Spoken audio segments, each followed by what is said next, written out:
Et salut à toutes et à tous les gens, c'est Moketo pour parler de tout mais surtout de rien. Aujourd'hui, il sera question de parler des 2 premiers épisodes de la nouvelle série Pokémon. Les Horizons, je crois, Nouveaux Horizons, je crois que ça s'appelle en VF. Je sais plus, vraiment je sais plus. Enfin bref. Alors du coup, très logiquement, je pense que ça sera disponible, ça sera licencié sur Netflix, chez nous. Pour l'instant, on n'a pas encore je crois, de date de diffusion et tout. Donc moi, je les ai regardés en VO, sous-titré anglais, Pokémon Les Horizons. Ok.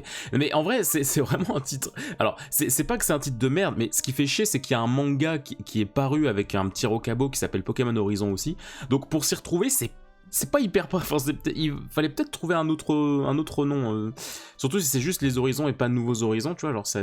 Enfin bon, bref. Ça, c'est le petit aparté. Qui donc est le renouveau de l'animé Pokémon, puisque c'est la première ère sans Sacha du Bourg-Palette. Et donc, ma foi... Eh bien, j'avais assez hâte de voir ce qui allait nous être proposé. Je suis pas hyper... Je voulais pas être hyper... comment dire, j'avais pas des attentes de ouf sur ces 2 premiers épisodes, je voulais juste hâte d'attendre de voir ce qui allait nous être proposé. Et critique sans spoil, attention, j'ai trouvé ça très intéressant.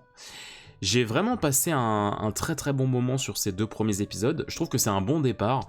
Ce qui me fait plaisir, c'est que effectivement on est enfin sorti de on va dire de la boucle habituelle des anciennes saisons de Pokémon, à savoir où il va être question il va y avoir comme fil conducteur des combats, il va falloir gagner des badges ou gagner des concours, ou pour ensuite avoir un certain nombre de victoires, pour ensuite participer à un grand championnat, tout ça.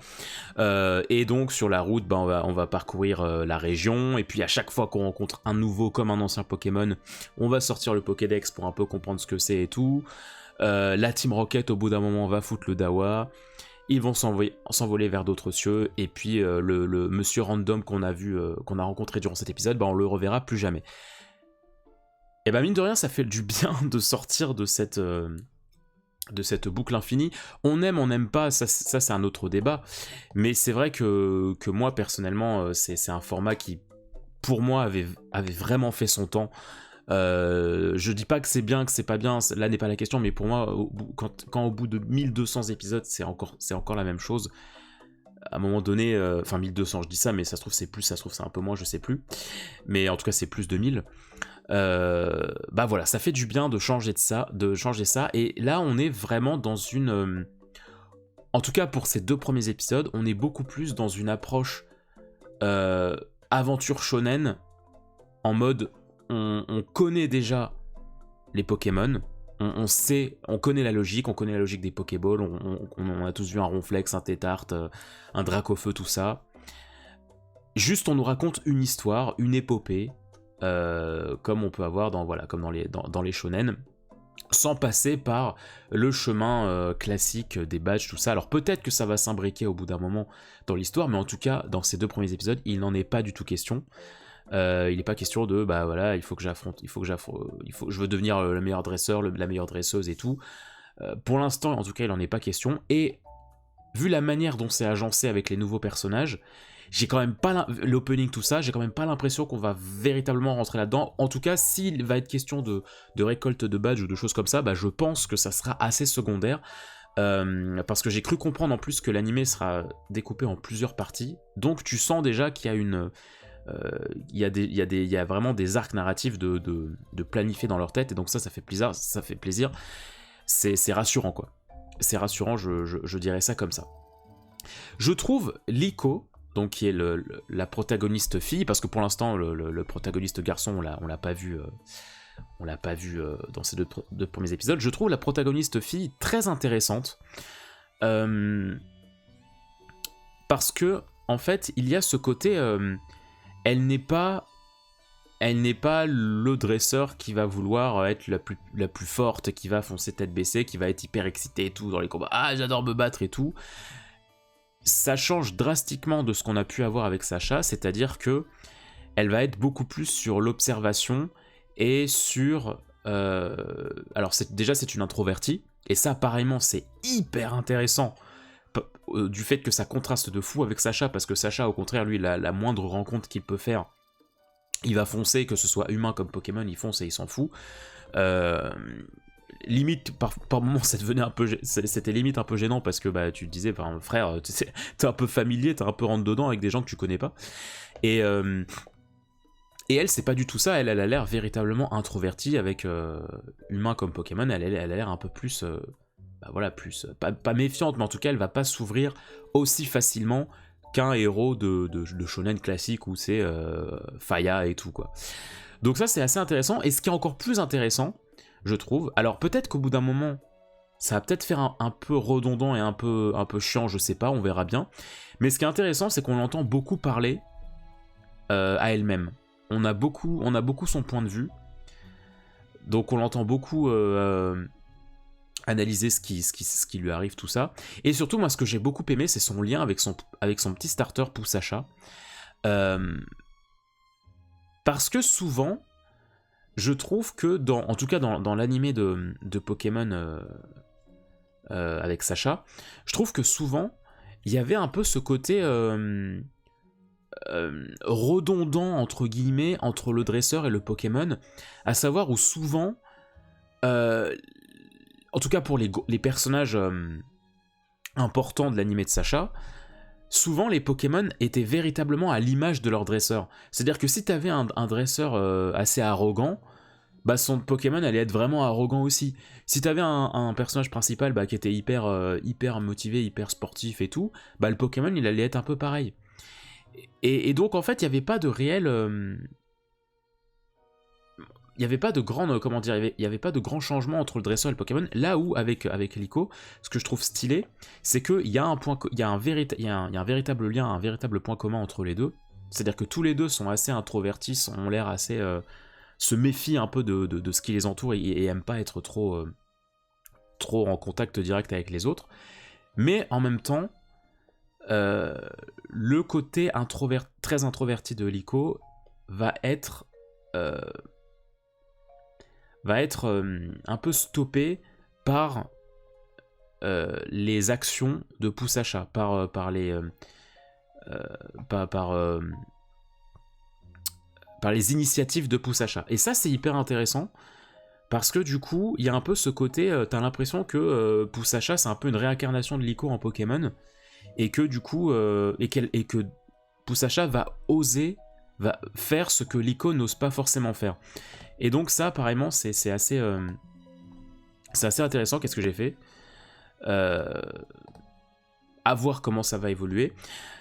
Les dessins, l'animation, ça a l'air un petit peu plat, effectivement, mais par contre, je trouve aussi que, en tout cas dans ces 2 premiers épisodes, encore une fois, on nous a présenté des mises en scène particulièrement intéressantes. Je pense notamment au climax du 2e épisode, et puis même au rythme de l'animé durant lequel le passage où Liko essaye d'apprendre à mieux connaître son Poussacha. Moi j'ai trouvé vraiment qu'il y avait des vraies idées de réalisation, de composition, de plans en fait, d'action, de mise en scène. J'ai trouvé qu'il y avait un vrai travail par rapport à ça. Encore plus au niveau des musiques. Je ne me suis pas du tout renseigné. Le mec est super professionnel sur le compositeur de la série. Est-ce que c'est des OST qu'on a... est-ce qu'on a eu cette qualité parce que c'est le début, enfin parce que c'est le double épisode pour un peu attirer les gens? Est-ce que ça va se calmer par la suite, ou est-ce que ce sera cette constance-là tout le long? Bah putain, j'espère, parce que ça faisait vraiment du bien, quoi. Il y avait un véritable côté épique, côté voilà, comme des animés de shonen, avec un budget un peu plus haut que là. Enfin, là, vraiment, je trouve que les OST accompagnaient très très bien l'action, très très bien les personnages, et ça apportait une puissante plus-value aux intrigues et à ce qui se passait à l'écran. Donc franchement, moi ça m'a pas mal emballé. Je m'attendais pas à ce que l'intrigue prenne des proportions aussi rapides. Je pensais pas que les initiatives du scénario prendraient autant le pas aussi rapidement. Je pensais véritablement qu'on resterait un peu plus longtemps sur le côté apprentissage de Liko, on va un peu présenter chaque personnage les uns à la suite des autres, et au final non, ils sont tous rassemblés et Liko est vraiment plongée malgré elle très rapidement. Et merci pour le resub, Macadif, comment vas-tu? Pour son 4e mois d'abonnement, incroyable, merci Maca, merci beaucoup. Donc non, vraiment, je trouve que le rythme était très très plaisant, on rentre vite dans le vif du sujet, et on se rend compte que au final, le voyage initiatique de Liko risque d'être très sportif, parce que elle a des choses pas très, très cool qui lui courent après, et surtout, elle, contrairement à d'autres protagonistes qu'on a pu avoir dans d'autres œuvres Pokémon, elle est, en tout cas pour l'instant, elle n'a pas l'air de vraiment savoir, enfin on sait pas vraiment quel est son objectif encore, donc voilà, ça va être, je pense, assez intéressant. Moi ça va super, Maka, ça va super. Voilà ce que j'avais à dire en tout cas pour les 2 premiers épisodes de Pokémon Les Horizons. J'ai très hâte en vrai de voir la suite, de voir comment ça va évoluer. Moi je trouve ça cool en fait que véritablement on est sur une intrigue avec les Pokémon dans le fond, alors que pour le dessin animé d'avant, je trouve que c'était trop souvent l'inverse. C'était trop, on met les Pokémon le plus possible sur le devant, et l'intrigue c'est un peu secondaire, on va chercher une histoire un peu pour supporter ça, mais voilà, on a tel et tel et tel Pokémon à mettre à fond en avant, donc on va inventer un petit prétexte et tout, mais là non, c'est là les Pokémon servent l'histoire, et sont dans le décor, et sont une partie, et servent à surélever en fait les personnages et tous les développements, et ça putain ça fait plaisir, et ça fait très très très longtemps que j'attendais ça, bordel de fion. Voilà ce que j'avais à dire sur Pokémon les Horizons. J'arriverai pas avec les nouveaux Horizons. J'espère que ça vous aura plu. Je sais pas si je parlerai des autres épisodes. Là, c'était vraiment pour parler du début, quoi. Je sais pas si je parlerai des autres. En vrai, peut-être pas. Sauf s'il se passe vraiment des choses très très cool et que j'aurai envie d'en parler. En attendant, prenez soin de vous et à la prochaine. Ciao.